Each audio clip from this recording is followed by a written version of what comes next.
Okay, so let's move on to the second half of the slides. Free cash flow valuation model. Okay, so why do we need this alternative model? Well, very important.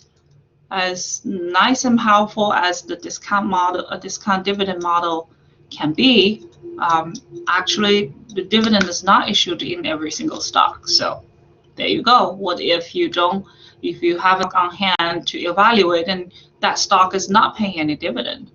Well, of course, you will have to find something else. Okay, so that something else is oftentimes the free cash flow here. And again, as a review, the free cash flow is the cash flow available for distribution to all of a company's investors. So this is actually what you calculated before the interest payment, because the interest payment is also a part of the free cash flow. So, and the second concept of free cash flow is that it has to be generated by a company's operations. So it cannot be the investment. So if you are, for example,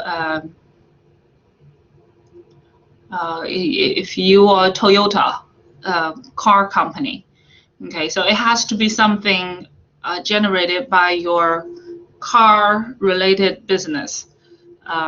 Well, you could potentially put a lot of money in Goldman Sachs, and they can manage your fund and get a lot of profit for you, but that is not your free cash flow. Okay, so you want to focus on the main operational part of the company. The weighted average cost of capital and is the overall rate of return required by the company's all investors. Remember, we have the company's part of the financing coming from equity, and part of it coming from the fixed income or the bonds. So it's easy to understand that the bonds or the fixed income has a cost of debt, because it's easy to understand that you have to pay, because you have to pay an interest rate on all your debt, right? If you take on a mortgage, you will have to pay mortgage rate and mortgage interest on it.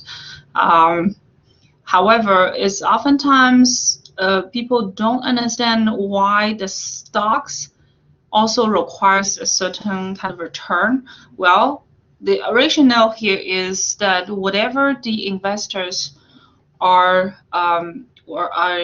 requiring is actually what the cost of the company to get that. So if you as Apple stockholder, you are actually earning 20% of return, and that's 20% that could be potentially enjoyed by the company. It's the company's growth 20%. And that's why by giving that 20% to you as a stock owner, this company is actually paying the price of its financing. So if you understand it this way, you understand that they are paying a price on both sources of financing. And if you take a weighted average, that's what we call the weighted average cost of capital. Okay. So the detailed way of calculating weighted average cost of capital, we will cover later in the semester. So don't worry, bear with me. Right now, just assume that the WACC weighted average cost of capital is a known number.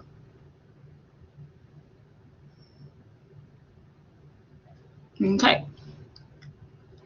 Let me put this on hold for a little bit.